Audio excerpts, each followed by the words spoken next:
On the podcast today, we're going to talk about one of the central practices and themes of Eastern spirituality, which is renunciation. And renunciation is found in most of the Eastern paths. Like if we look at Taoism, Hinduism, Buddhism, even Jainism, renunciation is a big part of all of the Eastern spiritual traditions. And we're not just talking about renunciation of worldliness, we're talking about renunciation of the mind here, renunciation of thoughts, everything like this. And this leans into one of the central tenets, especially within Vedanta, which is Vairagya. And so Vairagya in Sanskrit means dispassion, detachment, non-reactiveness, and essentially renunciation. And why it means dispassion is it means you have to have an element of dispassion towards the world, which people may think is heartless, but they don't understand why we practice this renunciation, you know what I mean? So a lot of people think that, especially in Eastern spirituality, a lot of the people are just trying to get away from society and so forth and so on. But there are reasons for that, right? So if we look in Taoism and Buddhism, we have the hermit sage. If we look in Hinduism, we have and also Jainism, we have like the vanaprastha, you know. So we have this tradition of where people would leave society for whatever reason. But it's not even just about leaving society, it's about renouncing the world in general. What I mean by that is renouncing, this idea of duality that everyone has bought into in the world. And that's the main reason why there is the renunciate path, because we have been essentially trained to see duality. And we're constantly trained to see duality, you know what I mean? So society is your education system was training you to see duality, your parents were. Everything is training you to see duality. And so how do you counter this? And this is one of the big conundrums within Eastern spirituality, because a lot of people will give you a spiritual path, but then that spiritual path is still latent with duality. So you have to see yourself as separate from God or whatever, and then you practice this path, and then, but that's not going to get you to an understanding. That's why the renunciate path happened. That's why Vairagya began, because how can you see the true nature of reality, which is non-dual, which is, we even saying one is not true, right? Because one implies that there's another. So it's this non-dual reality where there's no sense of separation. How do we come back into that field? And so we have to get away from the training of duality. And that's why in Eastern spirituality, there's a big emphasis on overcoming worldliness. And what I mean by worldliness is your attraction to duality, your attraction to politics, news, dramas, like gossip, all of these things, which everyone listening knows and you and I know is what majority of the world is attracted to, especially through social media and in the internet. It's at a heightened degree where everyone is attracted to this field of drama. And drama is the essence of duality. So when you reside in a non-dual perspective, there is no drama, because there's no up or down, there's no left or right, there's no man or woman, there's nothing like that. You've detoxified your mind of all of these dualistic perceptions. And that's why you do practice Vairagya. That's why you do renounce the world. That's why all the great sages have done it. And that's why, they have reached the pinnacle of consciousness, that complete understanding, or that their consciousness is completely fixed on the Brahman or the Tao or the Dhammakaya, however you want to say it. Yeah, the duality, the dual perception that we see all the time is based on separation. And all these dramas and social issues and whatnot, they are all based on separation. Yes. To see things one or the other, like left and right. and the lower and higher, all this kind of concept. And yes, that's it's everywhere, and that's the only way we all have been trained, really. Yeah. Well, that's why Zhuangzi says, classically in the Zhuangzi text, when there's no more this and that, you reside in the still point of the Tao. You can see the infinite in all things. He's not waxing lyrical here. This is an affirmation of the state of consciousness beyond duality. This is what Zhuangzi is articulating to us. When there is no more this and that, when you've got your mind out of this sense of partiality, then you're in the impartial field of reality, where you don't see this and that, and you actually do see the infinite in all things. Like, this goes back to that classic esoteric idea of order out of chaos, or order ab chaos, where you see an intrinsic order within what appears as chaos. But it's not really. From a higher perspective, you see an intrinsic order in reality, and that's the infinite in all things. But you can't come to that state of perception if your mind is fixed on politics or fixed on dramas, and you're constantly watching the news every day, or you're constantly reading gossip magazines. Your mind then is wound up, entangled with duality. Your mind is attracted to duality. I think dualistic thinking is almost addictive. Yeah. I don't know why that is.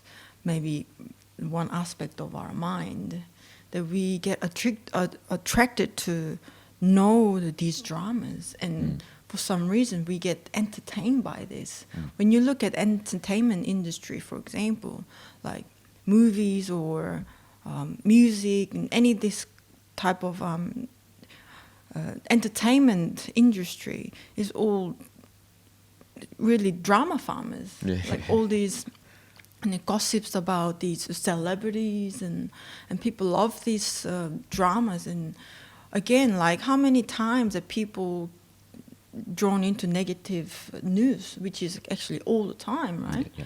And we get entertained by this, and we have to admit we enjoy this, right? And that means we are addicted to this dualistic thinking, which almost disallow you to see from higher perspective altogether. Yeah. There's a few things to look at that. Like, if you look, like David Loy would say, especially from a Zen perspective, that when you look at the science of why we see dualistically, when actually that's not the case, because reality is non-dual, it's almost a sense of comfortability. It's an easier way to see the world. It's almost laziness. Like, you're seeing the world that way because your mind has become accustomed to seeing the world dualistically. And so encased in that is obviously having biases. So something is negative, something is positive, something is good, something is bad. These biases naturally come from just seeing the world dualistically, because then you start to see the world in a very instinctual manner. So what is beneficial to your survival? Oh, I don't resonate with that philosophy because I'm like this, or that religion is against mine, or I don't like the way that he looked at me. You go down the line, and there's a myriad of dualistic tenets that cloud your perception. And another thing that contributes to that is negativity bias. So naturally, because of evolution, we have an ingrained negativity bias, which actually doesn't serve us anymore. And we know there's numerous neuroscientists and this and that speak about this. I mean, Rick Hanson's book, Buddha Brain, became popular because of this idea. It wasn't his idea, but negativity bias has been known in the scientific field for a long time. And that's why, for example, it can get you on a very subtle level, right? Like, if as you know, like with my YouTube channel and my network on social media, 99% of people are wonderful. You know what I mean? And they contribute to the discussion in the comment section and so forth and so on. But there's 1% where the trolls exist.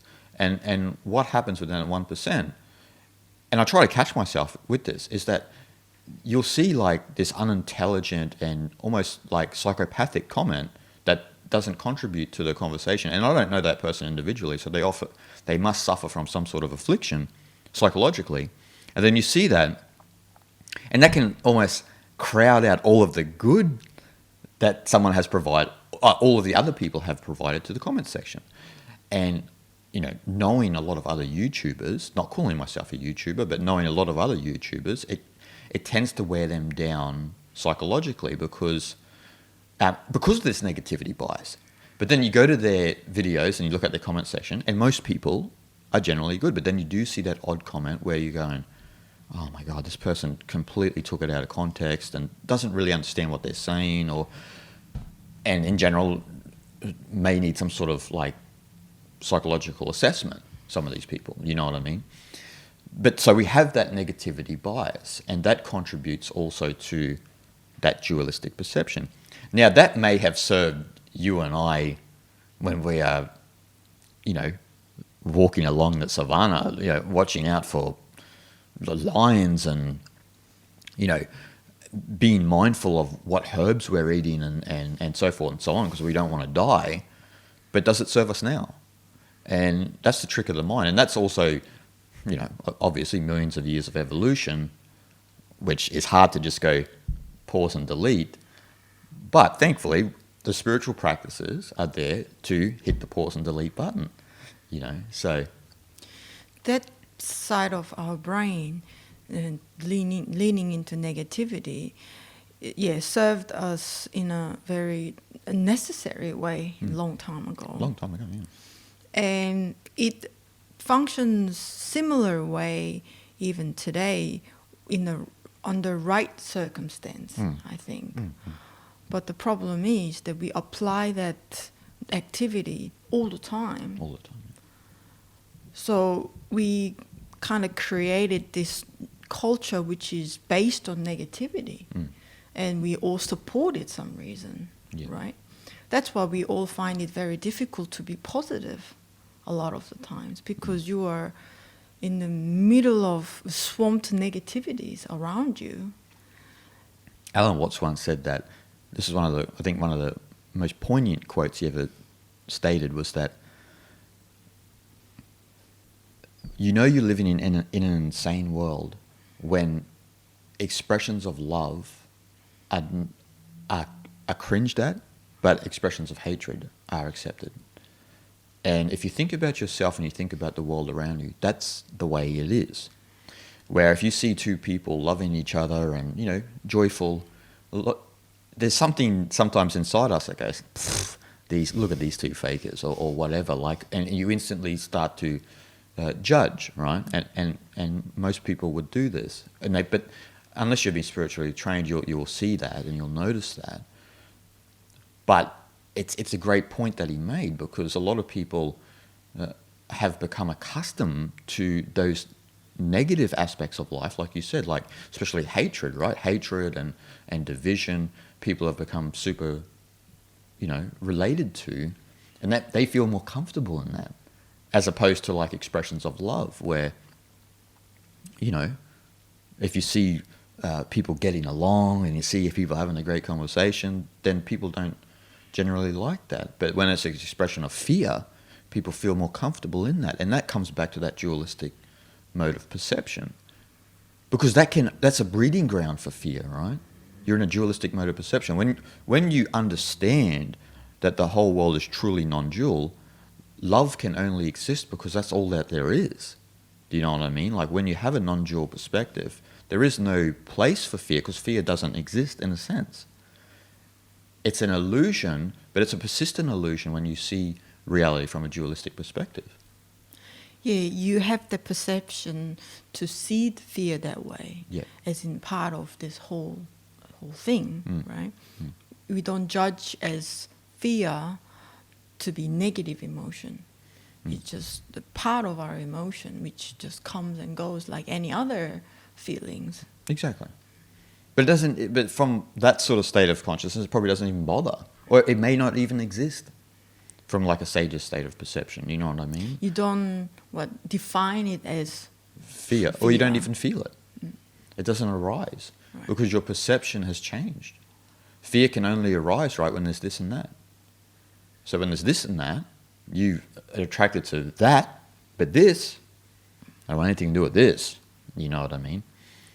But if your mind has, as Strong's has said, has, understood that there's no this and that, there's no way fear could affect your mind then.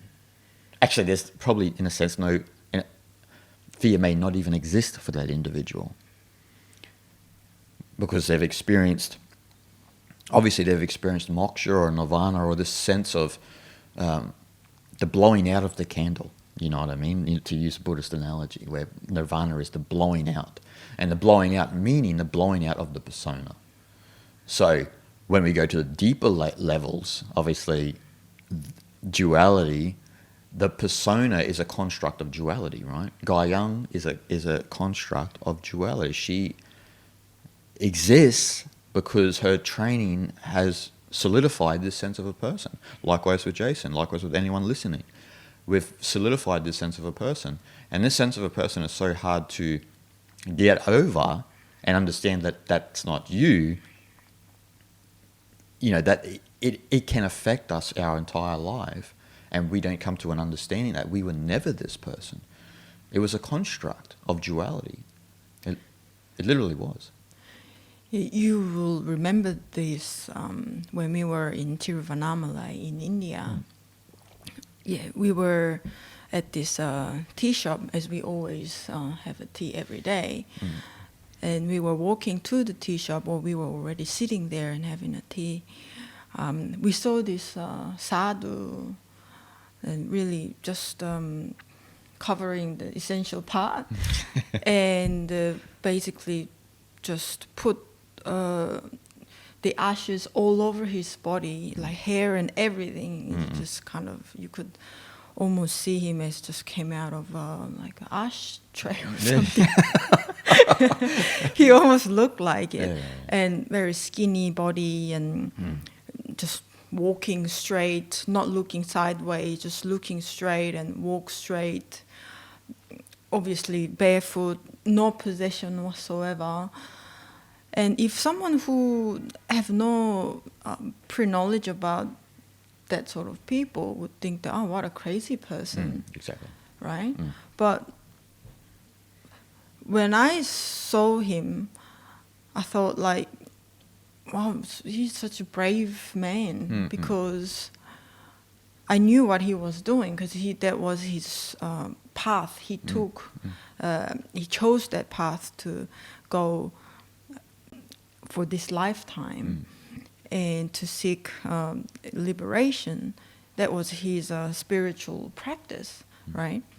And he had no such concept of fear whatsoever, really. Obviously, he didn't care how he looked like, and obviously he didn't care how other people think of him, right? And just walking straight, look straight, and just walking pretty fast too, in a very fast step. And I thought he seemed very determined and very courageous. And I felt some sort of strong energy from him. And that's the kind of state that we were talking about. The state where you do not feel any fear. Exactly. Well, his path is it's a Shiva Sadhu, right? Or it's an avadut. It's the complete dissolution of the I. It's obviously the ashes are symbolic of that. You're dead, basically. You're not the body. Well, the body's also dead too, but more so that the individual is dead. Yes. Doesn't exist there. I know that actually the temple at that sadhu sleeps at. I don't know his name though, but again, that's a symbolic to what we're talking about, right? The renunciation of this duality. And a sadhu like him, the Shiva Sadhu, is a great representation, because he's dedicated his life to that understanding, and in a very sincere manner, you know what I mean? So, for example, we can talk about it philosophically on this podcast, and people can enjoy what we're talking about and this and that, but there are those that go beyond the pale, like him, that they exist beyond the pale of conventional thinking.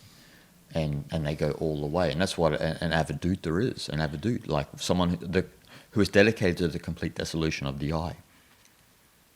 And that's an intense path, but that's one of the main paths of the East, of Vairagya, of the detachment and the dispassion of the world. That's an intense version of it. You know, it's not just psychological, it's also physical as well. He's detached from society. He's even, in a sense, detached from his own sense of body. That's how he seemed. Yeah, that's how he seemed, yeah. It seemed like consciousness was just moving, but there's nothing operating that vessel. He almost seemed like desensitized of his physical form. Yeah. Like completely disengaged almost. Yeah, yeah.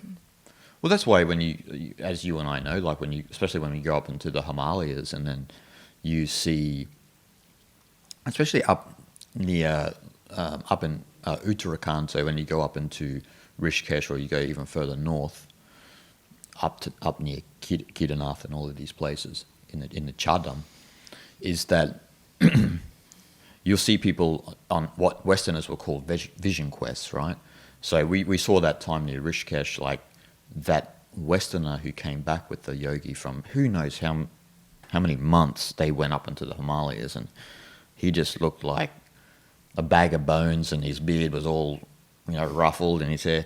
But that's part of that path as well, you know what I mean? The skilled yogi will take you out into usually the Himalayas, because, it's not like going into South India where you might get bloody scorched alive, but, the air is good and this and that, so you can live in the wilderness and survive.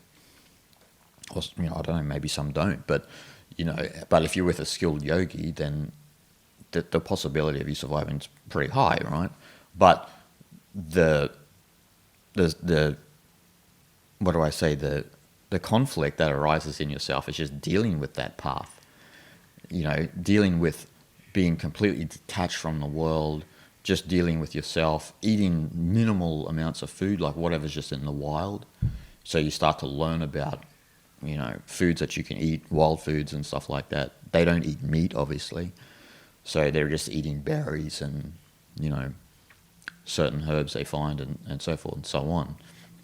But this is part of the Vairagya path. This is part of the dispassion towards the world, And that's a path that I think a lot of people are not, that's, again, going beyond the pale, Because it's such challenging path. Yeah. It's almost threatening. If people would be frightened Yeah, of course, yeah.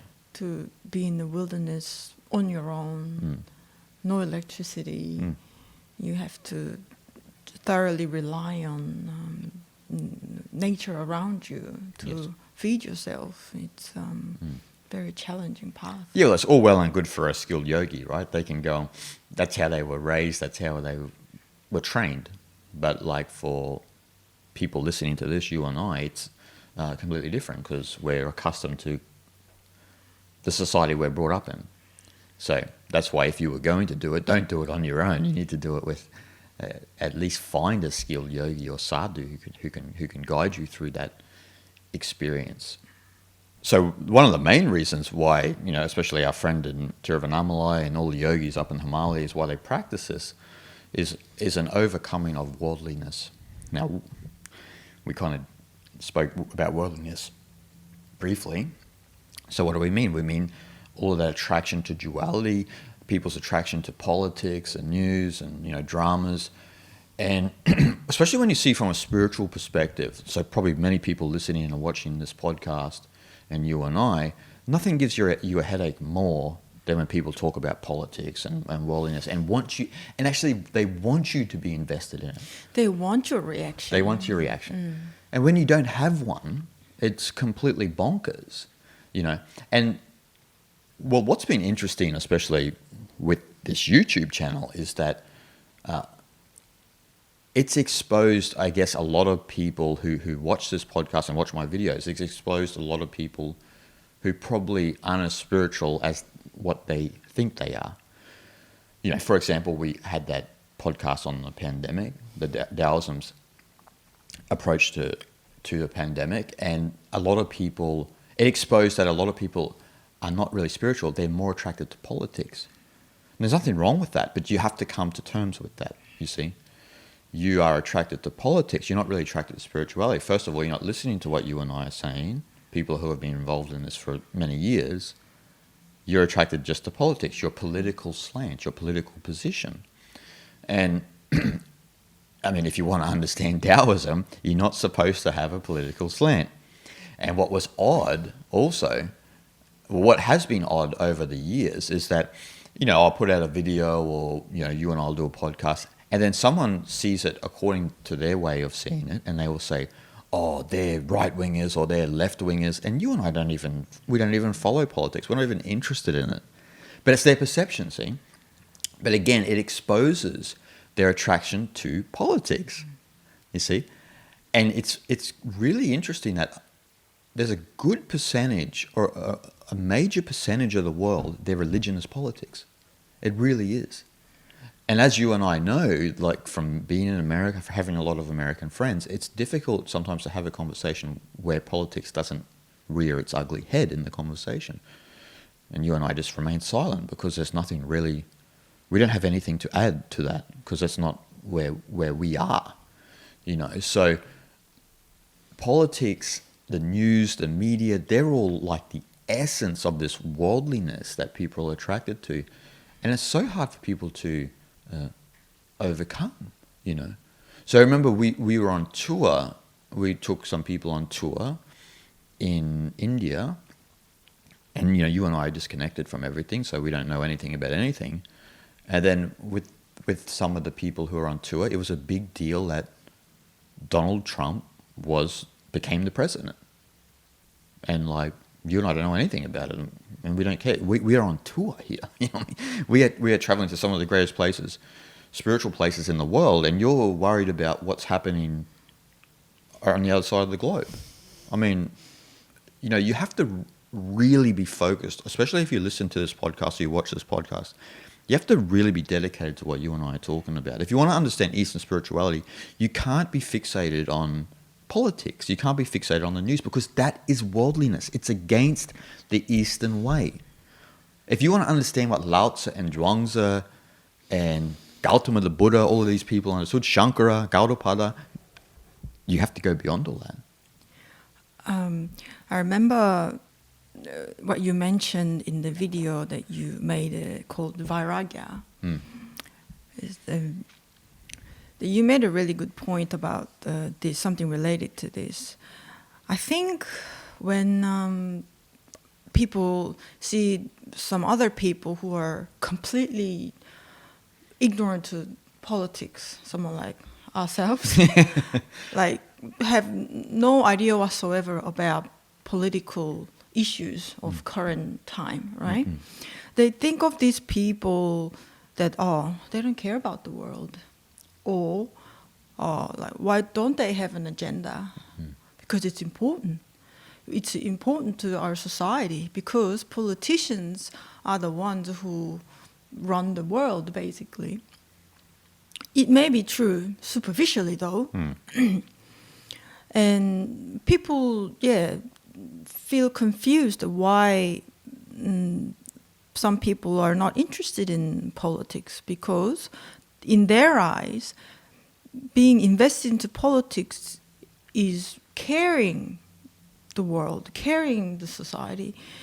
But that's not true at all because what you're doing is you are actually contributing to more conflict, more separation, more divisions, which leads to an extreme case is very violent manner. Yes. Hence, you are not contributing anything positive, really.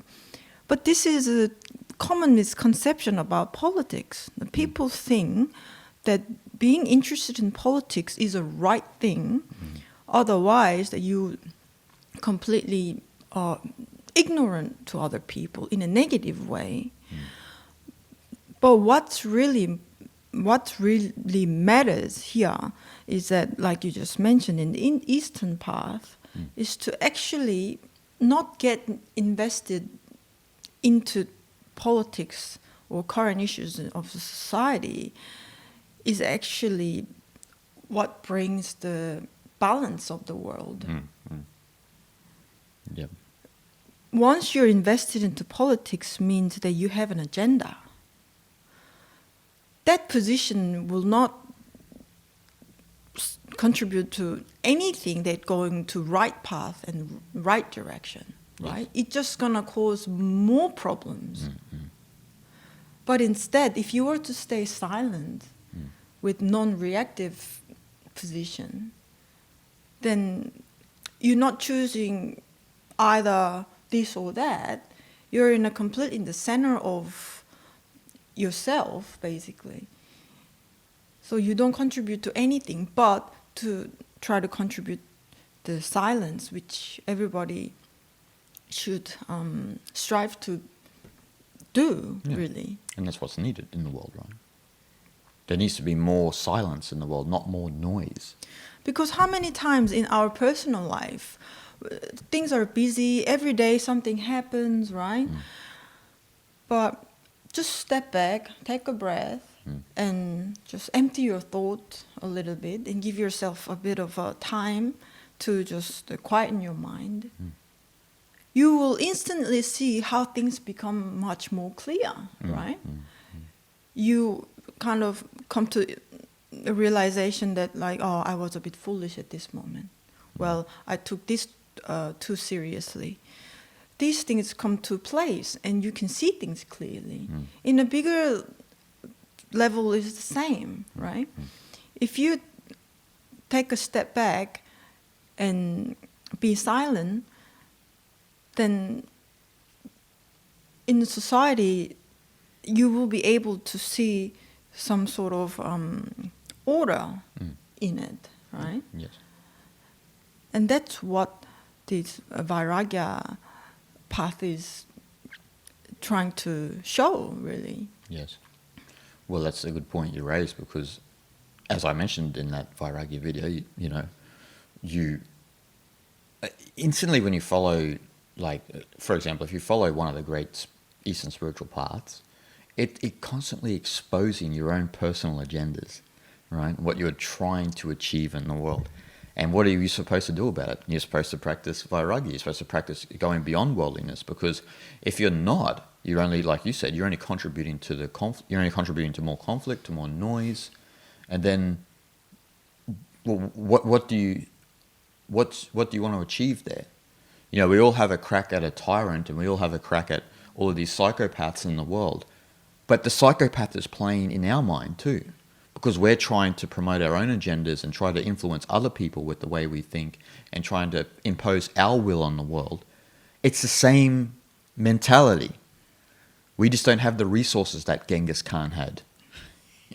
We don't have the resources that George Bush had, But it's the same mentality playing over in our mind, you see? And people are not willing to look at themselves in that manner and not willing to expose their own personal agendas. So It's extremely dangerous. of course it's dangerous. That's why we see all of the conflict in the world. Both the ignorant actions and the ignorant reactions to any event are both wrong. Yeah. So the perpetrator of crime and the people who protest the crime are, in a sense, both wrong, because they see the world in a dualistic manner. If no one saw it in a dualistic manner, there would be no conflict. We'd be seeking to understand ourselves. We'd be coming back into more silence, which would contribute to, we all want peace and harmony in the world. I know that sounds woo-woo, but we all want peace and harmony in the world. Deep down, right? Of course. You don't want to have to walk outside and someone have a crack at you, or you don't want to have to, turn on Facebook and someone doesn't understand what you're saying and they start to troll you, and, we shouldn't actually have to deal with ignorant people like that if we were all focused on what we are talking about. We all intrinsically want to be happy. Of course. And the reason why we feel good when you see other people are happy is because that happiness is intrinsic to the humanity. Exactly. And that's what we should all seek, really, instead of violence and chase that violence with violence. Yeah. And where is it going to end? Yeah. Exactly. It's about overcoming those desires. Those desires. You know, like we always hear in Eastern spirituality, all of the great paths, you need to overcome desires. But see, then people overlay that onto like, I shouldn't be drinking alcohol, I shouldn't be smoking cigarettes, or, blah, blah, blah. Okay, that's all well and good on a superficial level. But also your desires to influence people, your desires to cultivate the world in the way that you see it, these desires are the ones you should be working on first and foremost. Then if you want to quit cigarettes and quit drinking, okay, we're all well and good. It's going to benefit. This is why in the Zhuangzi text, when you have Confucius, who plays the mouthpiece of Zhuangzi in the Great Fasting of Mind passage that I explain in my book Fasting of Mind, when Confucius is playing the mouthpiece of Zhuangzi in the story, and Yan Wei is his disciple. Yan Wei, see, he is like, in a sense, your modern social justice warrior. So he sees the ruler in the Western state who is, treating his people poorly. You know what I mean? He's treating them like slaves. He's not paying them well, and so forth and so on, right? So a typical ruler, stereotypical ruler, but in the ancient times, so it's a lot more in the face, right? And so Yan Wei says to Confucius, basically we got to change this guy's habits and character. He's a madman, right? And then, in general, people in the world would say, he's right, Yan Wei, he's right. But then the deeper part is where Confucius goes in the passage, where Confucius goes, no. You're still making you're making the mind the ruler. You're still trying to change the world according to what you want the world to be. Sure, they could both agree, right, that the ruler's a damn fool. We could admit that about many politicians around the world in modern day, right? Yeah, okay, we can all agree. But how do you change it? You change it by putting your own version of reality in it.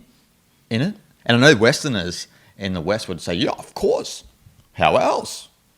And it's like, well, that's not the Eastern path, man. And it's not the only path. A lot of Westerners confuse reality that the Western path is the only path. It's not. There's also the Eastern cognitive style in the world as well, and the indigenous cognitive style. There's different cognitive styles. And so Confucius explains to Yan Wei, everything that you want to do is not going to achieve anything. You know what I mean? The ruler may become like this and that, but those things are still going to be in him. Do you know what I mean? They're still going to be a part of him, and they're still going to come out. And so Confucius turns the dialogue on its head, and he makes it about Yan Wei. So they put the ruler in the background, and he makes it about Yan Wei, saying, you need to fast. And Yan Wei says, I always fast. I don't drink any wine. I don't eat any spicy foods. My family is like this. And Confucius says that's the fasting of the body, not the fasting of the mind. And so the fasting of the mind is basically the elimination of worldliness from your whole mind, the elimination of duality, elimination of even thinking that way. You've got to completely fast the mind, where it's just there's nothing left. And then he says to Yan Wei, then you can go and serve the ruler. So it's like that Taoist idea, that Lao-Tzian idea of leading from behind. You're not even intentionally trying to change the person. You're just leading subtly from behind. And if that person changes, all well and good. If they don't, all well and good still. Because you see the world from that place. And so if Yan Wei, say for example, if Yan Wei does fast the mind and then goes to serve the ruler, in that power, like you said with the Shiva Sadhu, in that power there's a tremendous energy that a sage actually has and emanates. This is what Da is in in Taoism, that virtue, that charismatic power that you acquire not by accumulating more things, but by subtracting things about yourself. It's in the elimination of self that the light of the Tao begins to emanate more from the being. And so that's why Confucius says to Yang Wei, you need to make oneness your house. So he's basically saying your house, meaning your mind, your psychology, has to be in a state of oneness. Then you can change the world without trying to change the world, so to speak. Because from that place, you're not trying to change the world, because everything is perfect. It's that Zen idea that that perfection is everywhere.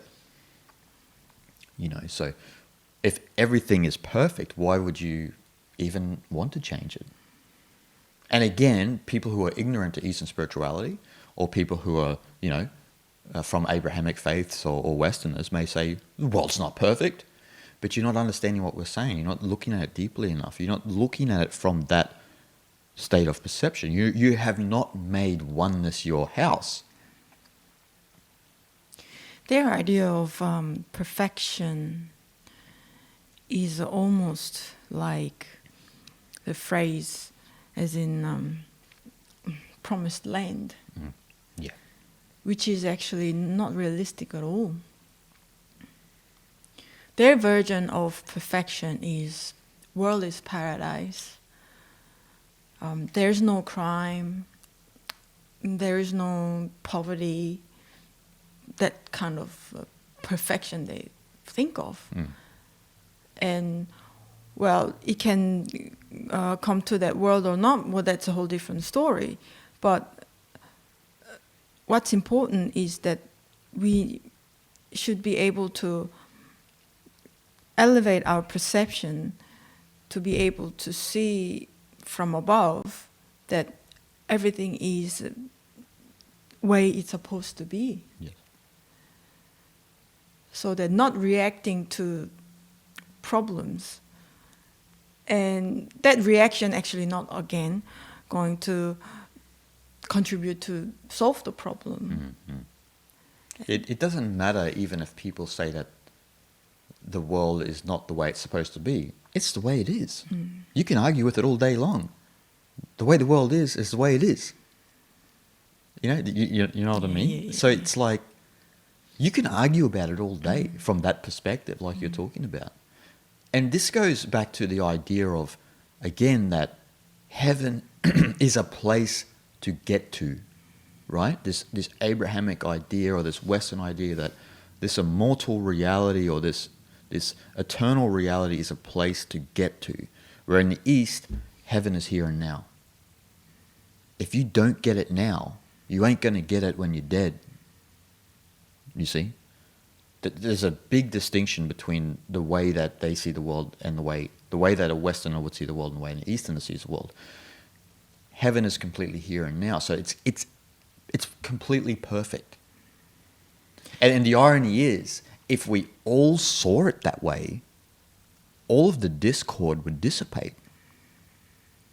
So it doesn't matter even if people disagree with what we're saying. It would dissipate if you saw it that way. Yeah, because future or past is only concept in our mind. It's not real. Not real. We always exist at present moment. Yes, and we're missing it. We're seeing the past of the present moment playing out in our heads, but we were never in the, in the actual now. So we're like looking at the start of the film. We're at the end of the film, but we're looking at the start of the film. Going, oh, look at that. And it's like, no, but you should be looking here. The credits are rolling. You know what I mean? Like, So we have to get out of that trap. See, if we're out of that trap, like I said, there's no discord in the world, because your mentality is that instead of like achieving this paradise, like you said, with no poverty and this and that, you're living in that paradise. Everyone else is living in that paradise and this and that. And when you're and the irony is that when you can live in the present moment, then you know what actually needs to be done in the future. When you're wound up in the past, you're mentality and your actions are guided by the past. They're not guided by the spontaneous reality in this present moment, which is the Zen mentality, right? We can act accordingly to the future, or to what appears to be the future that is presenting itself, in an appropriate manner when we're only here. If we're back here, we're going to be judging the reality. Oh yeah, but did you see what she did yesterday? I can't accept it. I can't accept it. And it's like, but you may have just slipped up yesterday. You don't have to get bent out of shape about it. Deal with the reality as it is right now. And I think another problem with the reason why people can't look at themselves in the present moment is because people think that this harmonious world is in external all the time. Mm-hmm. That's why people feel that we need to do something about it at a external, superficial way. But what causes that outside world is always from within, right? Yep. And within ourselves, and at this very moment, that is, then picture become very clear. Yes. Well, that's a great point, because what the East teaches you is that the problems with the world don't reside outside of you. They reside in all of us.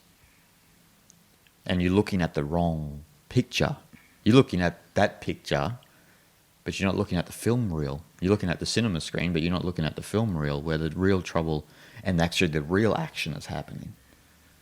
We've got to be looking inside ourselves to find those problems within ourselves. And we all have it. You know, it's only those who are earnest in their spiritual path that are the ones that are doing the, air quotes, hard work to overcome that and to bring the light of the ultimate reality forward through their own existence. Even in this Hindu concept of Maya being illusionary world, right? And very often a lot of people understand Maya as looking at outside world is illusionary world. This outside world is not real. This is illusionary world. Well, that's not untrue, but what's really talking about is that Maya as in inside, Yes. right? Yes. Illusionary world that we have and project out. Exactly. That illusionary world within ourselves is something what we need to be mindful of, and we need to acknowledge that we all have it. Yes. Right. That's why a lot of spiritual teachers say that world is not outside, world is inside, and 7 billion people around the world have their own world, which means we have over 7 billion worlds exist.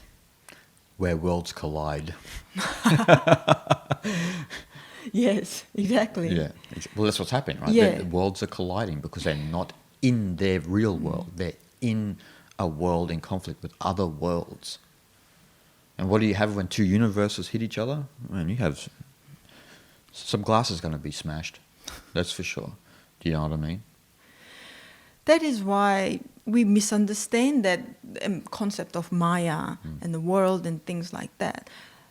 So it's almost like it's inevitable to have so much conflicts in the world. 100%. Unless we all choose to see within ourselves, right? Yeah. And that seems to be the only solution. Yes. Yeah. And that Maya within is that dualistic perception. It's the measurement of reality, right?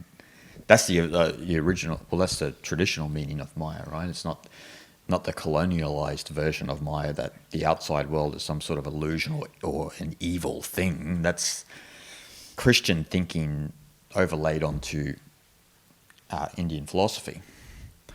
But Maya is this, almost like this virus we implant within our mind to see the world incorrectly.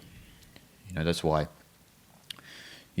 Shankara states in I think the Viveka Chudamani, where he says that the universe is unreal, Brahman is real, and the universe is Brahman. And everyone says, "Oh man, that's the most contradictory statement I've ever seen in my life." But the universe. What he means is the universe is real when you see it as Brahman. So you see it in its true non-dual reality. But the universe is unreal when you're operating from the virus. You know. Yeah. And so the antivirus you implant into your mind is Vairagya, is to get out of the worldliness, to get out of the dualistic perception of Maya.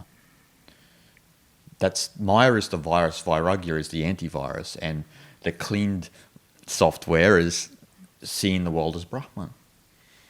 You know. Yeah, first time when I crossed the term Vairagya was when I was reading the Yoga Sutra of Patanjali. Yep. He put that Vairagya as in first and foremost important practice. Yes. And what touches me so much is that I never thought in that way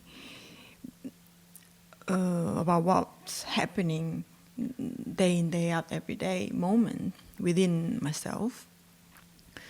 And this concept of Vairagya was talking about that reaction from our own mind, which you get down to as subtle as something very quick and instant emotional reaction to something that it's so instant and happened all of a sudden, so that you might miss it most of the time. Yes. Right? And which has happened actually to a lot of us. And so that like someone like accidentally like hit your shoulder or stop on your foot or something like that. In that moment, how do you react? Like some people would be like, oh, like what a crazy person, or we have different reaction to it. But obviously, it's not very pleasant moment, right? But that like a split second, are you able to catch your emotion? Like yes. that kind of reactiveness, and not to react from that emotional trigger is to practice Vairagya. 100%. And like how many times it happens, like when you mingle with friends or when you're at work, nothing goes perfect, never, right? And people will say things that like hurt you in some way, and you come to a situation where it's really challenging and difficult emotionally, then you need to be able to go through this. The thing is, we go through this regardless, right? But are we going through this in an appropriate way or inappropriate way? Appropriate way is to go navigate through that moment without too much emotional investment to the situation. Or without any at all. Without any at all, yes. And that is very challenging, but that's something I never thought of, really. And that kind of made things so clear to me that whatever happened in the past, that I project that same emotion to the present moment when similar situation happens, right? Yes, yes. And then that made me realize that I'm still attached to that past memory, Yes. right? And from practicing Vairagya revealed so many things, so that psychologically what really you were affected by. And for me, I kept asking questions, but then, okay, I react this way because what happened in the past, and this memory is so strong. Then why is this memory so strong to me? Like what triggers within myself to keep repeating the same reaction over and over when the similar situation happens, right? And we want to stop it eventually. Yes. And that's kind of a small version of a freedom. You want to free yourself from that emotional bondage. Yes. Well, it's like a mini samsara wheel, right? Like you raise a good point where we superimpose past experiences onto our present, whatever it is, emotional experience we have. When, if you analyze it, the two situations are not even related. But you're judging the experience according to the way you feel, which kind of feels the same as that past experience. And so then you intuit, well, this must be the same experience. And this is an intuitive error. This is not true. Both situations are isolated, and both situations are actually different when you analyze it. And that's why that's part of actually in the Yoga Sutras, you mentioned the Yoga Sutras, that's what they speak about in the Yoga, that's what Patanjali speaks about, is that you cannot judge present reality according to the past, even if the both situations are very similar. They still are different. Yeah, they're isolated cases, Yes. but we put that sort of meaning to it. Exactly, yeah. And we keep repeating that cycle Yes. without realizing it. Well, your samskaras, your subconscious, is just sensing familiarity. It's sensing familiarity. It's not correct. You know, people often think that intuition is always correct. It's not. Even studies in cognitive science expose that we are riddled with intuitive errors. A lot of our intuitions are wrong most of the time. Not most of the time, but 50% of the time. And so our samskaras are just sensing, oh, I remember this reality. I remember this. And it's like, no. This is where you have to apply Vairagya, because as you said, that non-reactiveness is actually a renunciation of action. You're renouncing action. You subtract. You are subtracting, yes. Yeah. So you're kind of applying viveka as well, right? You're applying discernment. So viveka and vairagya kind of go hand in hand, where you see it. So viveka sees,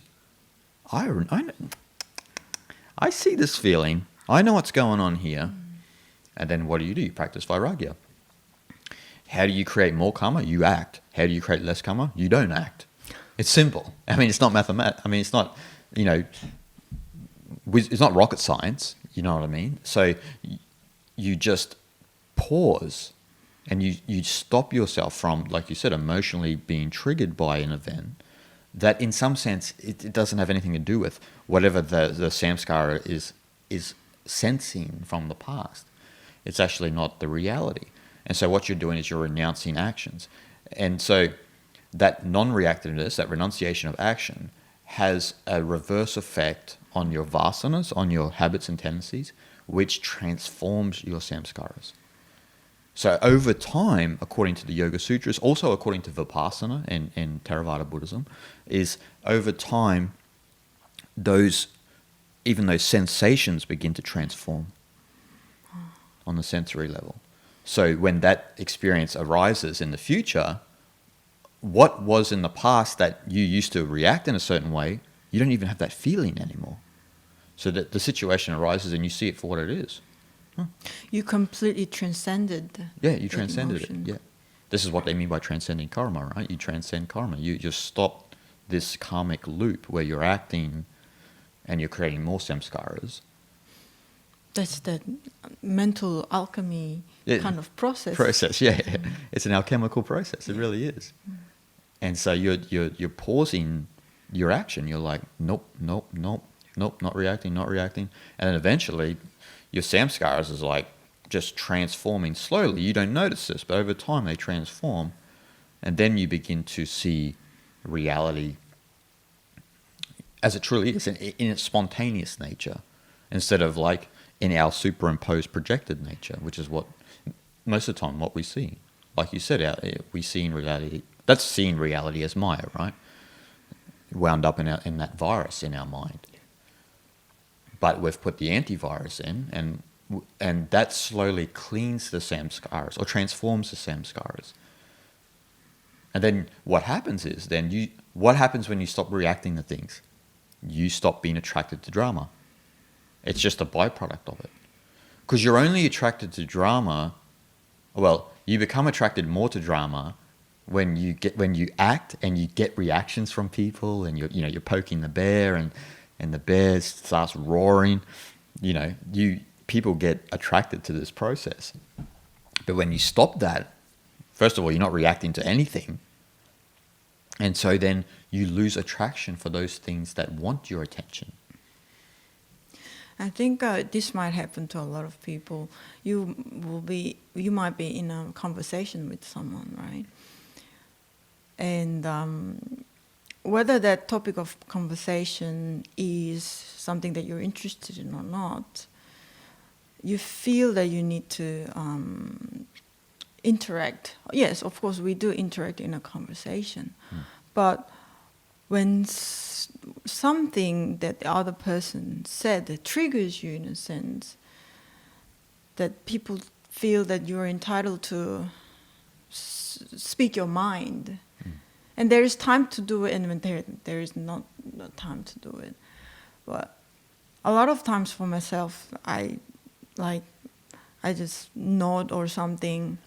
When something triggers me, then I choose not to say anything, because if I say something in that moment, I know I will say something that I will regret. Yes. In the near future. Yeah. So that over time I slowly kind of stop reacting in a way, maybe reacting still mentally within my mind, but outwardly I just don't say anything, because I know that if I say something about what's been said, eventually it'll affect me. Yes. Even not actually, it's got nothing to do with the other person, but it's not gonna be a healthy emotion. No. Yeah. So, kind of, stop saying anything really. Yeah. And if that conversation fades away, we'll let it be. Well, it's not something that you are responsible of. Well, it's actually better to let the conversation dissolve and to not react, especially if the person is trying to evoke, especially a negative reaction out of you. And like you said, if you are emotionally triggered, in a sense, that's going to be a negative emotion, because it's not, well, it's going to contribute to more conflict. Yeah. Even if the person is blatantly wrong and your perspective is right, it's still going to contribute to conflict. Yeah. No, there's just no way around that it. That is right. In that moment, like, that, let's say, the other person is, let's say, talking nonsense. Yeah. You know it. So that you're trying to correct it. Itself is so laborsome. Yeah. And actually, in the end, it's hard to change someone's mind. Yeah. And it's not your job to do it, really. No.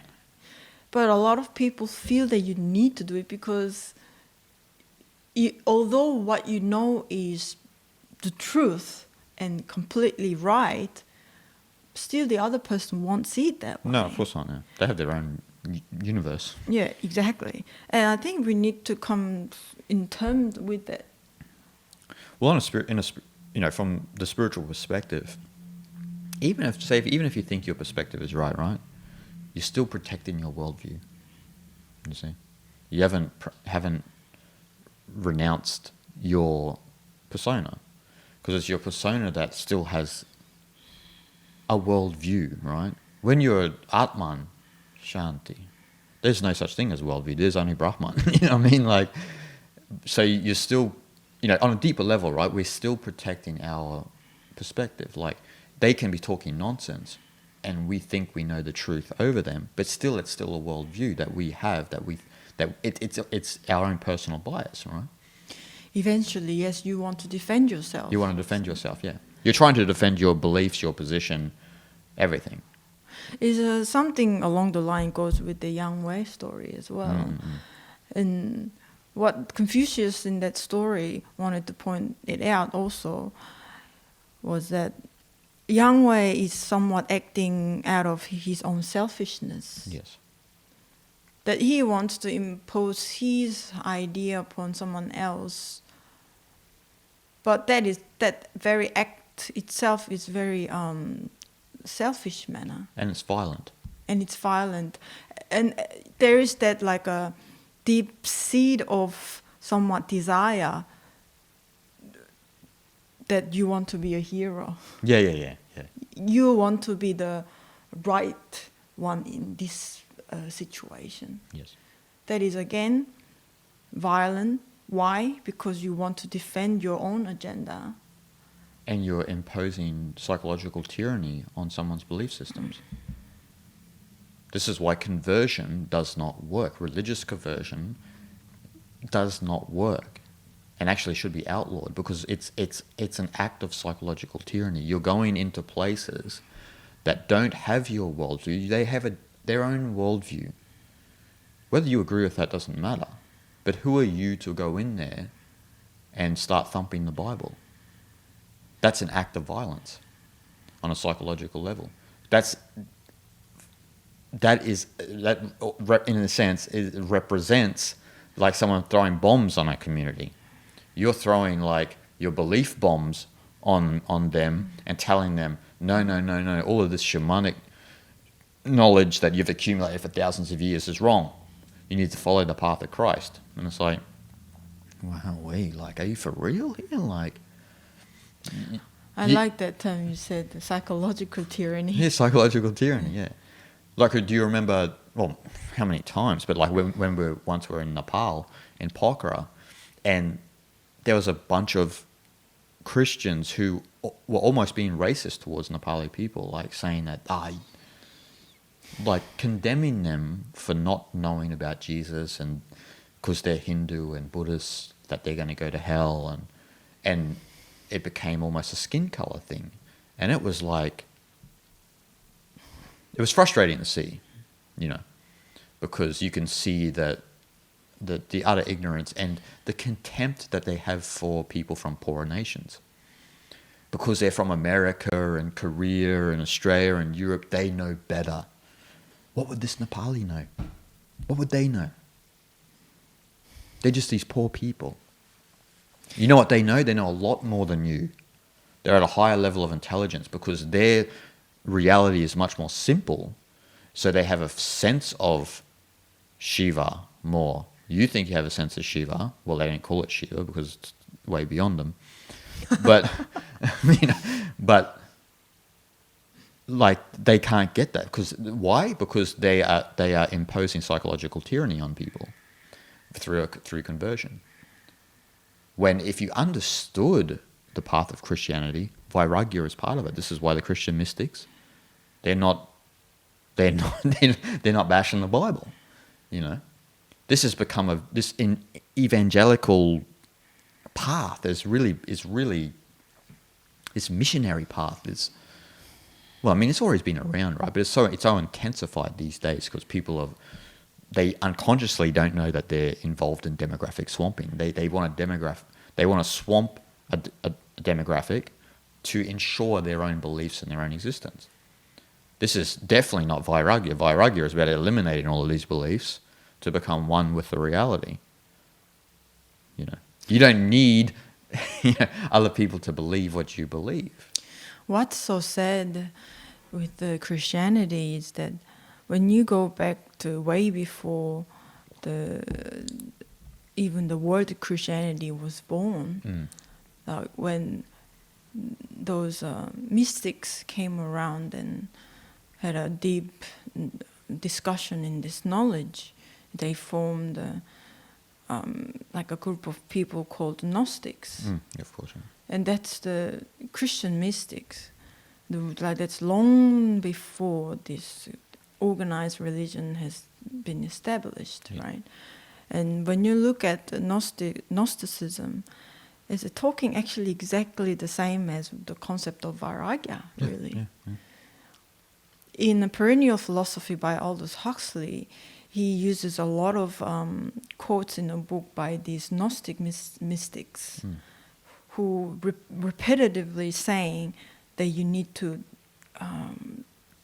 you need to die, meaning this sense of I has to evaporate. Then you can see that light they were talking about, meaning as in finding Brahman. You become Atman, and you being one with Brahman. It's exactly the same thing. That's what the real core idea of Christianity, if you really want to put it that way. And over time, these emperors of the Roman Empire adopted this idea, and they used it against civilians to rule over them, to have absolute power as a king. Well, the problem is that through Darius the First and Akhenaten and all of those guys way back when, they contributed to a political analogy of the universe and the King of Kings tradition. So that infected the general populace of the Christian belief system. It didn't infect the Gnostics because Gnosticism being esoteric Christian, well, it's called esoteric Christianity now, but they were the ones teaching the real dope, as you were, the real stuff as you were talking about, And if anyone has studied Gnosticism, then, like as you mentioned, the relationships between especially Hinduism and Buddhism, extremely similar. And that's same with the Islam mystics. The Sufis. Yeah, of course, yeah. The Sufis were talking exactly the same thing as well. Yeah, of course. If you want a book about Brahman, just read Rumi's poetry. Do you know what I mean? The God that Rumi's talking about is different to the God of a lot of people who follow Islam these days. It's more about the ultimate reality. It's not about that there's a separate God from the God in another religion. The problem is people get attracted to fundamentalism, right? That's the big problem there. And in Gnosticism and likewise in Sufism, they're esoteric paths, so they're not attracted to any of that, you know what I mean? And why Gnosticism is similar to Hinduism and Buddhism, obviously there's all of that information that Jesus actually came to India to learn the ways of the Buddha, and there's all of that knowledge that's out there, whether you believe that or not. There is somewhat evidence that there was some sort of white saint, so to speak, that came from the Middle East to India, and there's places in India where people worship where Jesus actually died, apparently, you know what I mean? So whether you believe that or not, but it is interesting that if you look at the history and you look at, there's a lot of time where there's 18 years where, not recorded what Jesus was doing and so forth and so on, where he may have came to India to learn the ways of the Buddha and then came back, and he is speaking in some sense, especially when you read the Gnostic text, similar to, to Gautama. So, the problem is the attraction to fundamentalism on all of those traditions, right? So the way that those people were behaving in Nepal and Pokhara, they were fundamentalist. They had a view that they thought was better and more advanced and more civil than the so-called uncivil Nepali people. And that's just rubbish. You know what I mean? As we have learned from many spiritual teachers, the irony is, in the civil world, they've become very uncivil. Well, yeah, that's the one mistake I made in the past.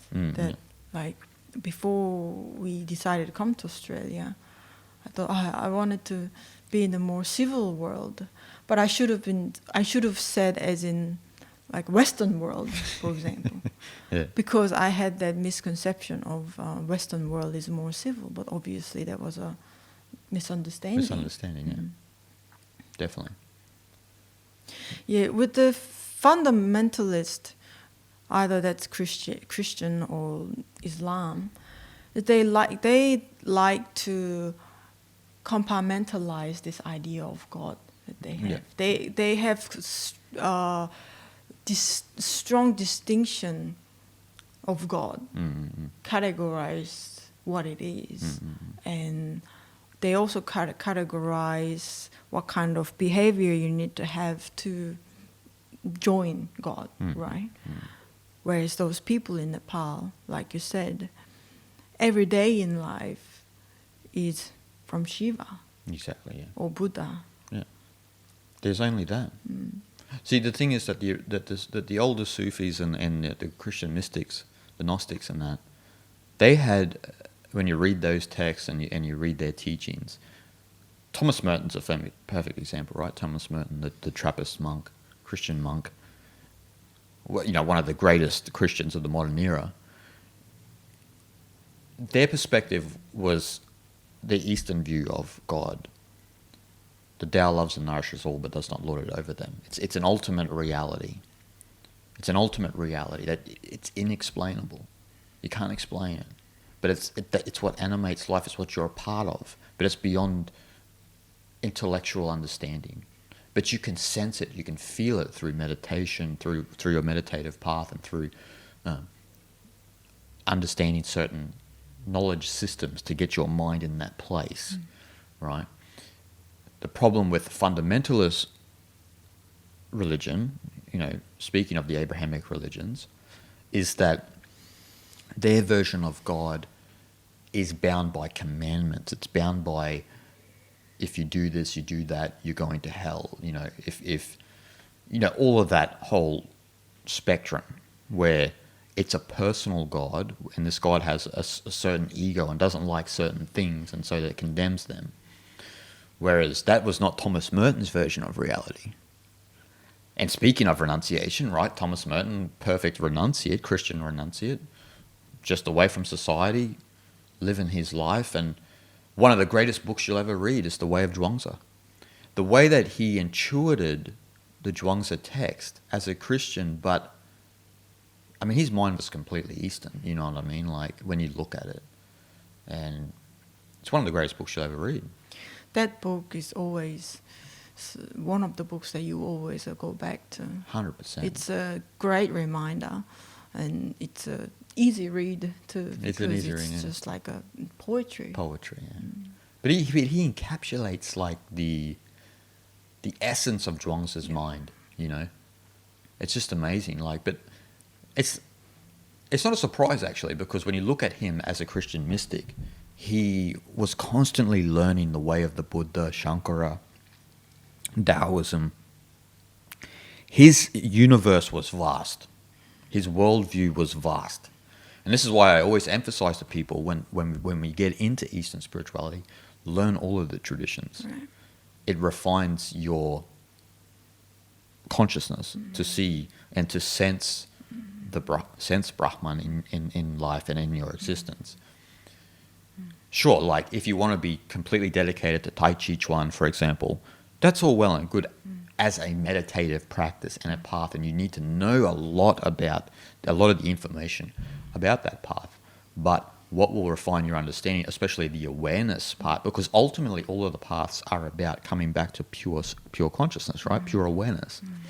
So yeah, it's about that pure awareness element of the practice, no matter how the chi is flowing through the psychosomatic organism. We're all ultimately trying to get to that stage, right, of that pure awareness where it's stable, where you see reality as it truly is. You're not in the mind.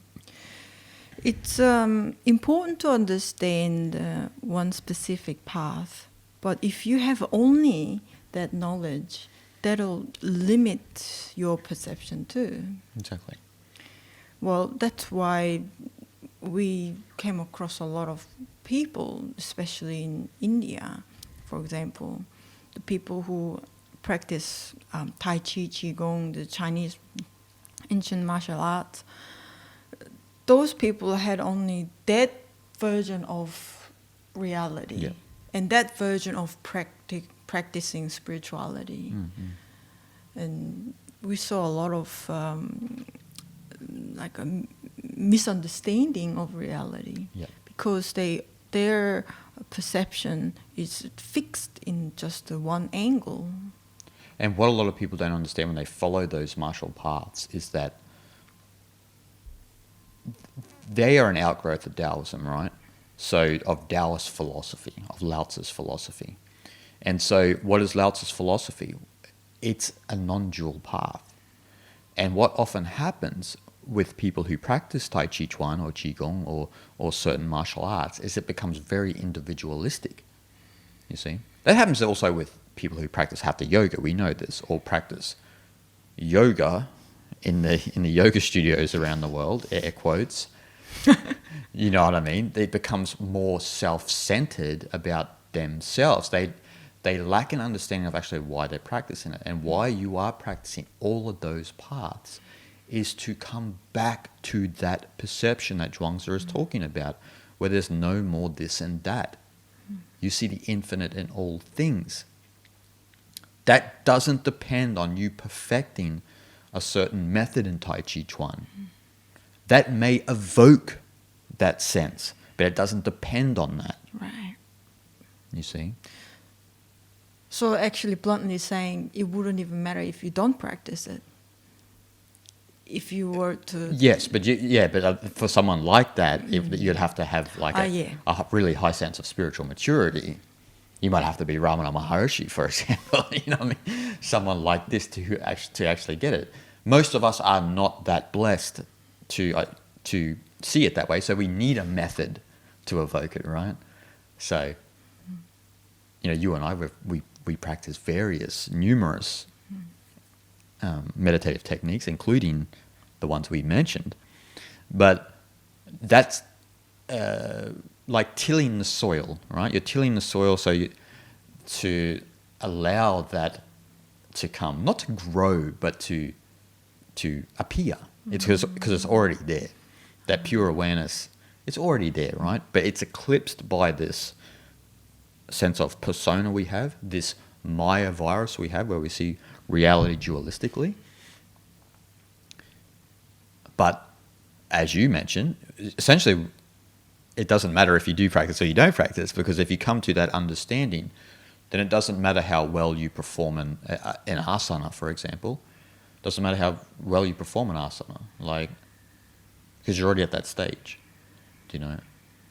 And it's ironic. A lot of the masters that you and I know, no matter whether Taoism or even the yogic paths, a lot of the teachers and masters have actually ceased their practice, and they just sit a lot, and they're just in silence, and it's almost like their mind is transfixed on the Brahman, almost like the physical world and activity and movement has almost ceased. And that's not going to be for everyone, but we've seen that, right? Yeah, you don't feel there is any more need to it. Not from their state of consciousness, no. That was needed to till the soil. But the carrots and the broccoli and the cauliflower, they're all growing well and good now. They're all fully grown. Why are you still tilling the soil? Eat. You know what I mean? Your consciousness has flowered, has blossomed, has matured.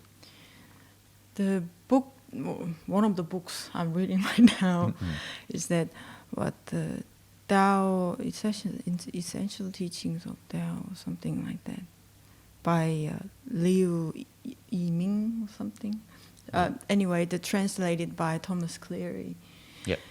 Yeah. That book is just like a short storytelling type of book. And one of the story I recently read was to talk about the fishing hook and the boat. Yeah.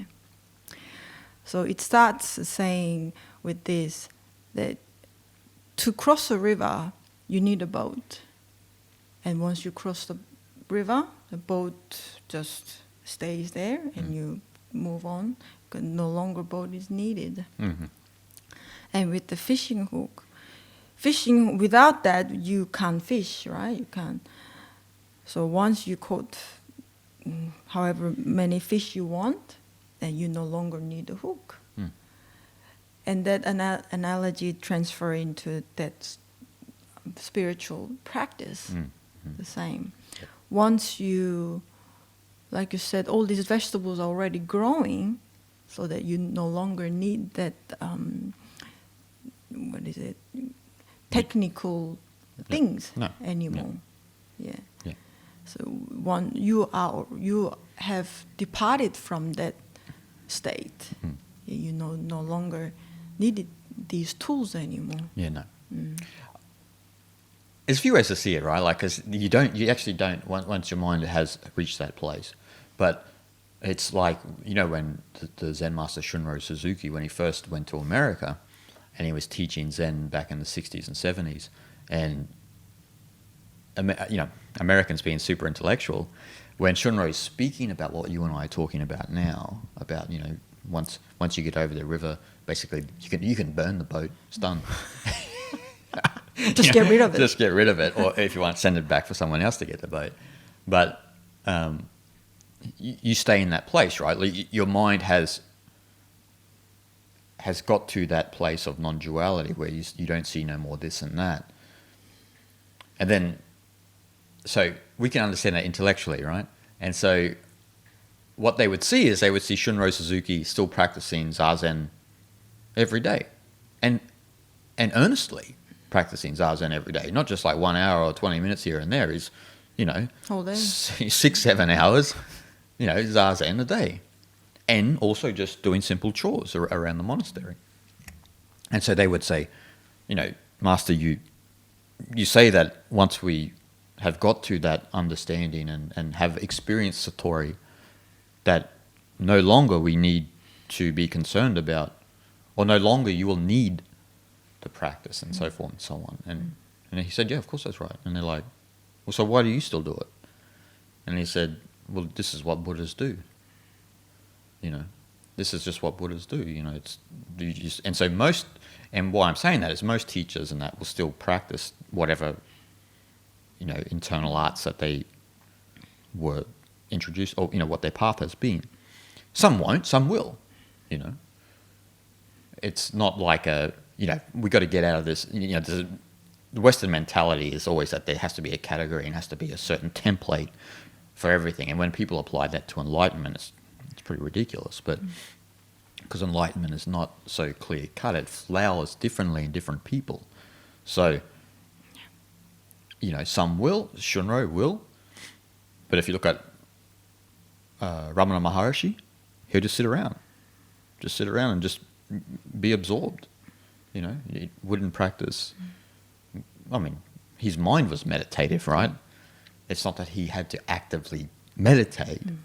And if he was reading scriptures, it was at the request of the disciples. Like, can you read the Ribhu Gita to us? Okay, whatever. If it makes you feel good, I do it. So we've got to get out of that mentality that there's there's this template for sages and enlightened people, which is just nonsense. Really, you're still thinking in a sense of the Western compartmentalized categorization and so forth and so on. And so, essentially, when a sage and that will get to that place, they've really understood the essence of what you and I have been talking about today, that Vairagya mentality, because they've gone completely beyond worldliness. There's no interest in like this and that. And let's say when we practice Vairagya every moment, at least we would try, right? Yeah, of course. Yeah. And whatever triggers emotional reaction within our mind, we don't react out of it. Yeah. And whatever happens in your head, right? And I think this could happen, that act of non-reactiveness may trigger a lot of frustration and somewhat suppressing your emotion, and it unconsciously you might store these suppression and frustration, right? And what do we have to do if that occurs? Yeah, if that occurs, Yeah, obviously we have to do more work then, isn't it? You have to do more work on yourself, because the frustration and everything's arising from your over-identification.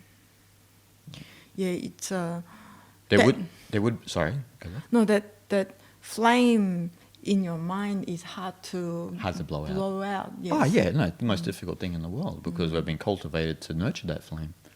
You know what I mean? Yeah. Make sure you have identification. Make sure you live in separation. It's in a little confined place where there's no wind. Yeah. But the sage wants to take the candle out into a tornado. Yes. And Just that's bucket loads of water and it's gone. Yeah. Yeah. So it's a good question. What you should do? The thing is that more work is required. You know what I mean? Like, because the frustration, the suffering, and everything comes from, like what Buddha says, it comes from this sense of self, this sense of identification. And so there has to be Vairagya, again, as a detachment from that. The worldliness, again, is the person. The person is worldly, right? Right, yeah. The person is worldly. You, in your true nature, is not worldly. It has nothing, doesn't have anything to do with duality or politics or news or football teams or whatever. Yeah, it's still a sign of that you're regarding yourself as a separate entity. Exactly. Yeah. Exactly. And so what is required is obviously more practice, more understanding, more study. And there's a few ways to look at it, right? Like, because I've heard from masters when people have inquired the way that you just said. And there's a few ways to look at it. Like, first of all, you could see it as psychological suppression. And yes, we want to avoid that as much as possible, even though we're suppressing things about our mind when we are worldly as well. We've got to remember. But what a master would say is, do you feel that pain from not reacting? You feel that? That's good. You know why it's good? Because you're killing the ego. That pain is killing the ego. Remember the Revolver, Guy Ritchie's film, where Jason Statham keeps giving his money away, and he's like, every time I give this away, I feel a pain that is indescribable. I've never felt. I've been shot before. I've been cut, but I haven't felt this pain. And that's, as the whole story in Revolver, the film, is slowly grinding that ego down. It's killing it day by day. But you have to understand that. See, I think that's the difference, right? If you don't understand what I just said, it becomes psychological suppression. That pain leads to your chronic suffering. Suffering, yes. But if you understand it from what a master would say, then it's like, actually, this process is good for me. You know what I mean? I'm not contributing to chaos. I'm actually not suppressing anything. All I'm doing is I'm killing the ego, nail by nail, going into the skin of this thing. And I think maybe that could be a prime reason why a lot of people avoid to practice it. 100%. Because, well, who wants to experience that sort of pain? 100%. 100%. But no pain, no gain. No pain, no gain. No pain, no gain, exactly. Well, that's why when people follow the path of self-inquiry, right? When they follow the path of self-inquiry and they haven't been taught properly and they don't understand the tenets of Vairagya and Viveka and those elements of Advaita Vedanta, they do suppress and they do suffer because they still are identified as the person constantly. They're not being guided through the process. No, it's all good, man. you know, it's the old analogy. You used an old analogy, no pain, no gain, but sticks and stones may break my bones, but, you know, your words can never hurt me. You know, it's that old mentality that you have when you're what you're taught by. It's grandma wisdom, right? You taught from a child. Oh, you don't need to react to that, grandson. Like, just chill. Just chill. But, you know, he did this. Oh, but it'll pass. Even the feeling will pass. See, the thing is that a lot of psychological suppression and all of that, as I mentioned earlier, comes from the association of you being a person with it. You see? Oh, they affected my character, you know what I mean? They had a crack at my character. It's like if you leave it alone, it doesn't affect you. Doesn't affect you, yeah. But you take on board, make it, personalize it, Yes. internalize it, give a lot of meaning to it, and it becomes attachment, and then it affects you Yep. in a not a good way. Well, part of the reason that depression and stress and anxiety are so prevalent in the world is because people can't get out of that. They're completely identified with whatever negative experience they've had, and then they live in their depression because they're identified with that person. Yeah, they groom it. They groom give it. sun Yep. and put water on it. and let it grow. And actually, we've all had probably depressive experiences, and the best way to deal with that is to try and have a positive outlook about life and just to change your view of the reality, even if you're still depressed. You know what I mean? But if there's no point in dwelling in it. If you're just swimming in mud and you're not trying to get out, you're going to drown in the mud. You know, you have to make an effort to get out of it. I think the great power to that is that whatever disturbed you, right? Whatever some people said to you, or whatever experience you had, it hurt you and make you feel pain and this and that. But once you kind of choose to elevate your perception in that moment and see it with the cleared eyes, it disappears just immediately. Exactly. It's almost like giving you realization of how idiotic you were, the way you reacted, and dived into that suffering. But as soon as you choose to see it that way, it just kind of dissolves as if nothing happened. Exactly. So we need to always be awake, especially in those moments. 100%. And you know, going back to meditation too, is like when you look at meditation practice, if you look at Tai Chi Chuan, Qigong, Hatha Yoga, Zazen, you know, mindfulness or whatever, what helps with not falling into suppression and all sorts of psychological problems is when you practice those methods, what you're doing is you're essentially fine-tuning your system. You're fine-tuning your system. So, you know, like in Tai Chi Chuan, you're balancing out the yin and yang polarities within yourself.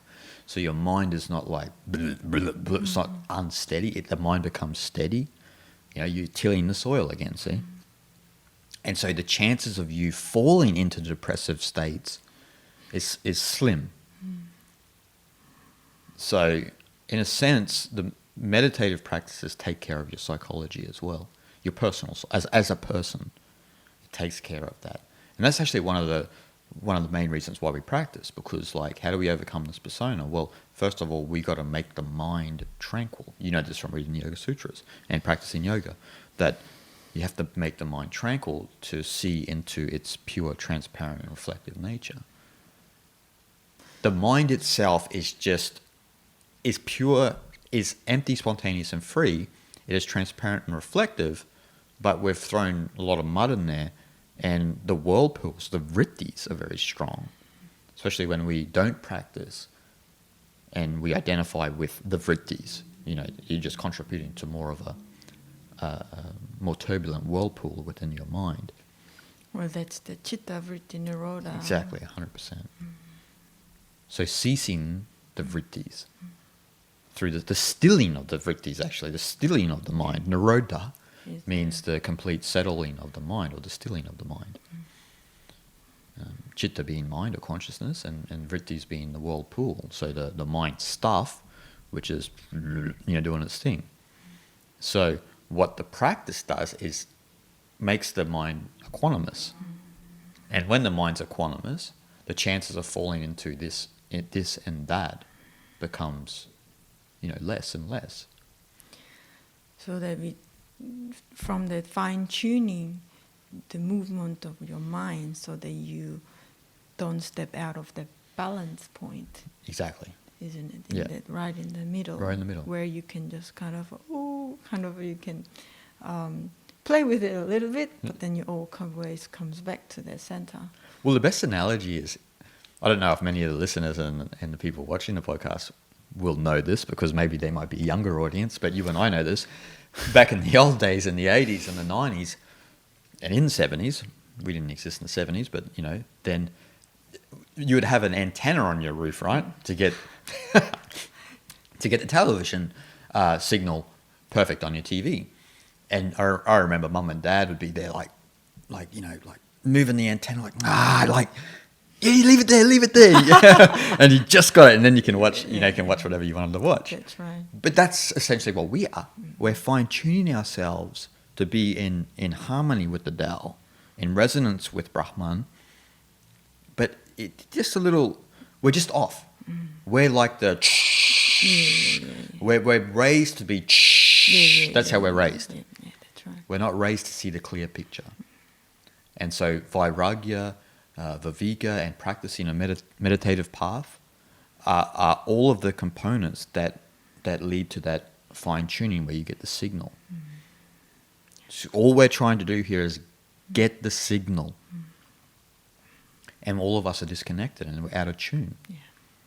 So when you have that signal, there's no chance of psychological problems, depression, stress, anxiety. None of it can exist. Yeah, everything is transparent, and you become free from your emotional bondage. Yep. And everything. Well, depression, stress, anxiety, all of that comes from from the static on the screen. That's not it's not tuned enough. When you are tuned enough, stress and that can't exist. That stress and anxiety and all that comes from the misidentification with yourself as a persona. And the persona itself is a construct from life, and it's built on duality. And the way to get out of that is to practice Vairagya, to practice a meditative path, to essentially understand the teachings of the East. A lot of people say, I don't need to understand this and that, and it's like, let's get out of this habit of spiritual one-upsmanship. Yeah, this is a very Western mentality. Be a little humble that you don't actually know enough. The reason why you and I can do this is because we have always accepted we don't know enough. And we are humble enough to admit that, not saying that we are humble, but I'm just saying that we accept that. And so we want to understand about ourselves, about the world, so forth and so on. And so that's what everyone has to do. You can't come in and just say, I don't need to learn this because I'm beyond it all. And then you talk to them about politics, and then it really comes out of them. We've seen this, right? Yeah. We've seen this where people have said, I'm beyond that. And then you just have to mention Trump, and then they're emotionally triggered.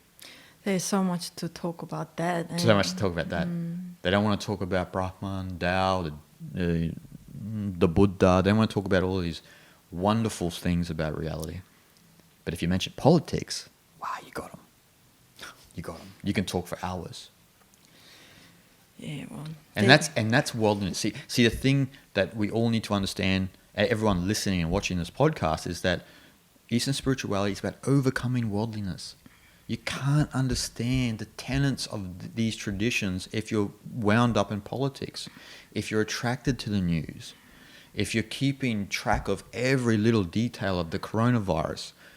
You cannot understand this reality. that we're talking about, because it's non-dualistic. You're attracted to dualistic elements. That's going to keep your mind in a dual state. Again, it's pretty simple. You just stop looking at it. You stop giving the attention to it, and bring that attention to yourself. Yeah. Use that energy for yourself, not for others.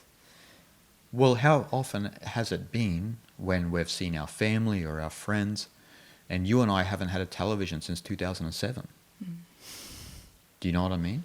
And when people see that, they think it's strange. But they're only looking for familiarity. They're looking for, well, they're not into the reality that I'm into. And yes, that's right. Because you're into a dualistic reality where you think that the world is like this, but it's not. It's none of that.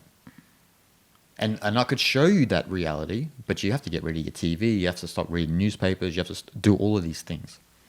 Yeah, with having TVs and things like that, it'll only breed a bad habit, and that'll just put too much dirt in your eyes, really. Yeah. And yes, but people probably won't agree right now, but they will definitely agree later once they get rid of TV, that your daily life becomes much more spacious inwardly.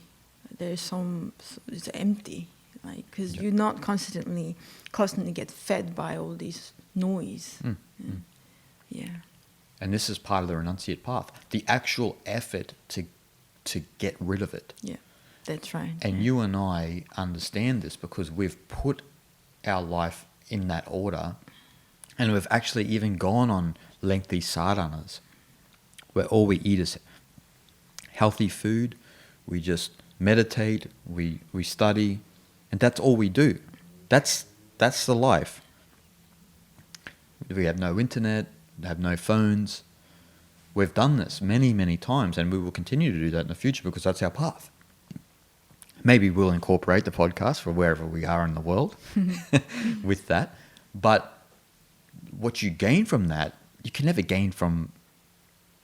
Well, there's nothing you can gain it from. You can't gain it from going down to the yoga studio. You can't gain that from practicing Tai Chi for 20 years. You can only gain that from putting your life in that way. I'm getting out of society, and I'm getting out of worldliness, and an intention to go beyond that. And you and I have always talked about it, that we wish there was a place that we could actually take people who are sincere about Eastern spirituality to a place like Bodh Gaya or Tiruvannamalai or up into the Himalayas, where we are with them for 6 months in sadhana. Not just some flim-flam meditation retreat for 5 or 10 days, an actual dedication to sadhana. Maybe for some people it won't be just 6 months. Exactly. Hopefully, yeah. Be a lifetime. But that's, you and I have spoke about that because that's kind of been our path. And that comes along with, because of our love of traveling and all of that, all those other things, but because of our spiritual focus on understanding the true self and on getting beyond the person, so you can see the actual real beauty in life. You can sense the beauty when you're in that state, you know what I mean? The reason why you and I, we cry about almost everything, because we see everything, a lot of things as wonderful, is because you and I have constantly put our life in that order where we're trying to not engage in worldliness, but engage in what's really there. Even your emotion gets purified Exactly. in that state. I think that's why watching just a live stream sport, we start crying for some reason. Who knows why, but yeah. Something moves you, right? Yeah, exactly. But that's a clean emotional center. They even talk about that in Gnosticism. They talk about cleaning your emotional center, and you can only do that from getting away from being attracted to noise and being attracted to this and that. Yeah. You're cleaning your emotional center where your emotions are pure, and they're reacting to a reality that is actually essentially a wonderful world, a beautiful world, and it's a unified world, And that's why you're emotionally sensitive to it. The version of the world we get is not even a slither of what the reality really is. Yeah. A lot of people who are politically minded and who are attracted to drama say, look, the world's like that. Look at the world on the news. But what about all the great things happening in the world? The media is not invested in showing you the vast amount of wonderful things that are happening in the world. If you want to see that, just go onto YouTube. And there's a lot of people in the world doing wonderful things, just ordinary people doing great things.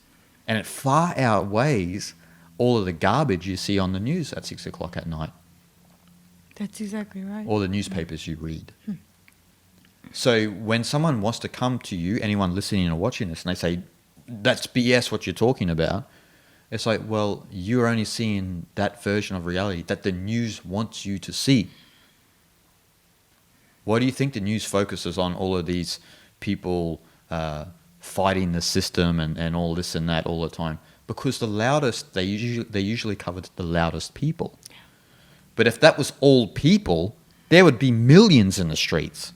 But there's not. Yeah, true. So don't get carried away with what the news is trying to convince you that that's the reality. It's not the reality. Just go outside and speak to your neighbor and this and that. It's not the reality, man. Don't let the media and politics control the narrative. Because they don't. They only control a narrative when you accept it and you think that that's the way it is, and that's not the way it is. And when you practice Vairagya, you know that narrative is completely false. Something just popped out in my mind that how people listen and watch a lot of news report on places like India and Nepal, Pakistan. Like when bomb happened and there's some accident happened, some criminal activity happened, and that's how they judge it, right? Yeah. And I find a lot of people have very fearful reaction to those countries. Yeah. Yeah. And it's unwarranted. No. It's unwarranted. It's like when 9/11 happened, right? And then everyone went from all Muslims are bad. And it's like, what are you talking about? And then we saw people who were even Sikh who were getting attacked in America because they were wearing the turban. They're not Muslim. They're not Muslim. I mean, like, there's a lack of intelligence in the world, right? And lack of understanding about other cultures. That's one negative thing I say about the West, particularly like places like Australia, America, Europe, when they only see their world. They don't know anything about other worlds. How could you confuse a Sikh person with a Muslim? And first of all, why are you overgeneralizing that all Muslims are bad? And we could go and and who's to say even if 9/11 was even true? You know what I mean? Like, we don't want to get into that. True in the sense that Muslims actually did it. Yeah. So, so we don't want to overgeneralize. And you don't want to allow, like what you mentioned, the news to run the narrative. So there was a Bangladeshi did this. Well, all Bangladeshis. I'm not going to Bangladesh. Must be a crap country. And it's like, what are you talking about? You know what I mean? That's what evokes that mentality of savior, of hero, going to those places and convincing them of your way. No. Like what's happened in Iraq, right?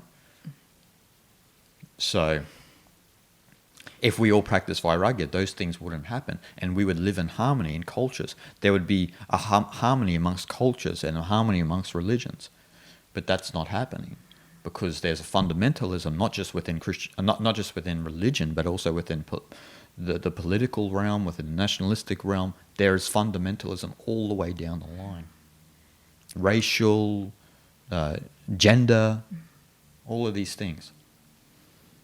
It's very dangerous. It just, bottom line, it's extremely dangerous. Extremely dangerous.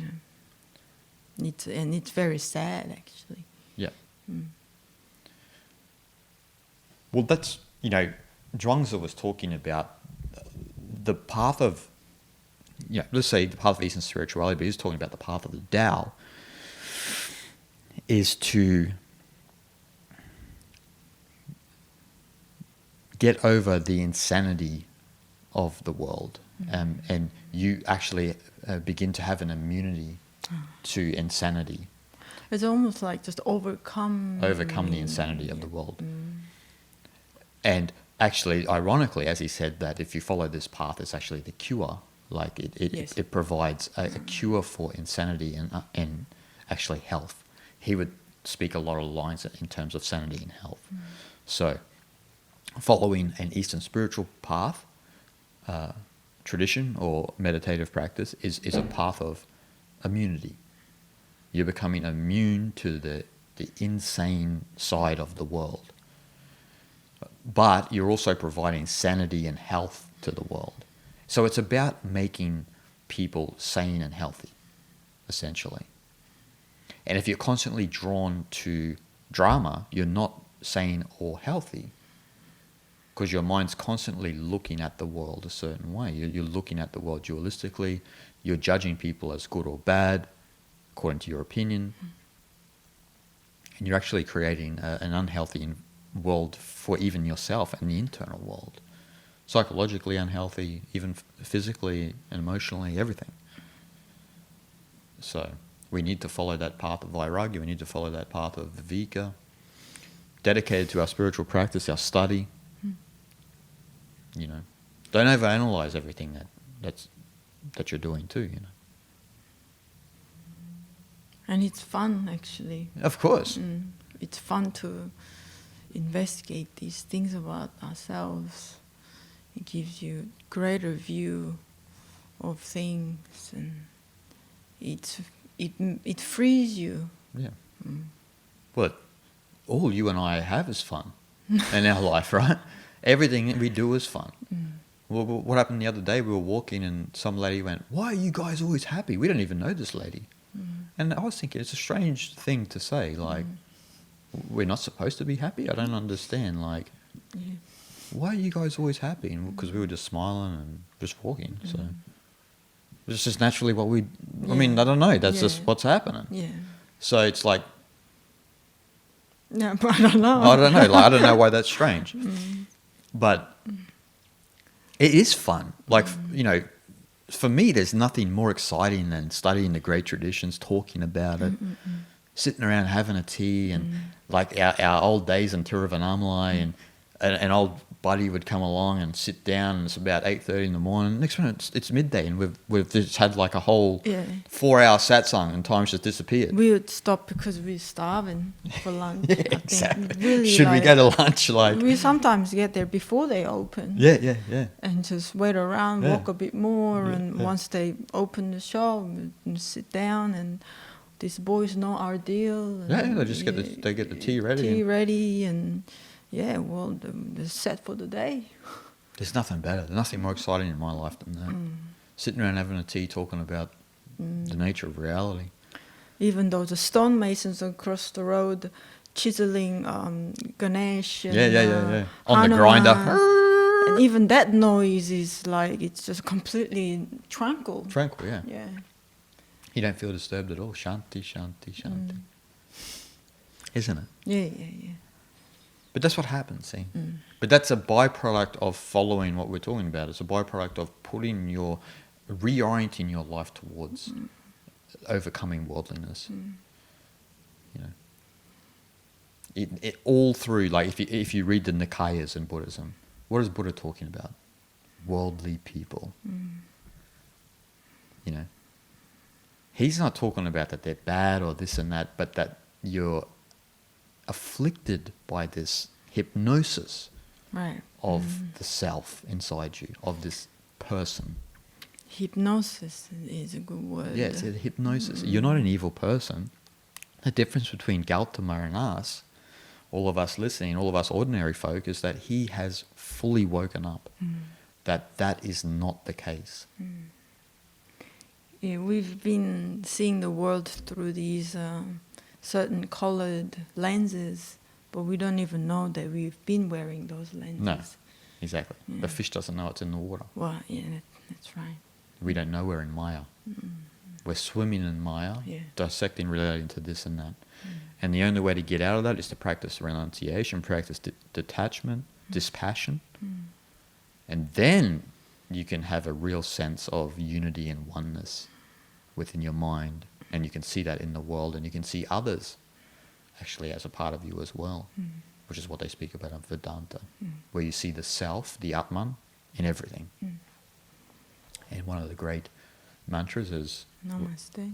Namaste, but all is Brahman. Ah, yeah. The constant repetition of all is Brahman. There's no differentiation.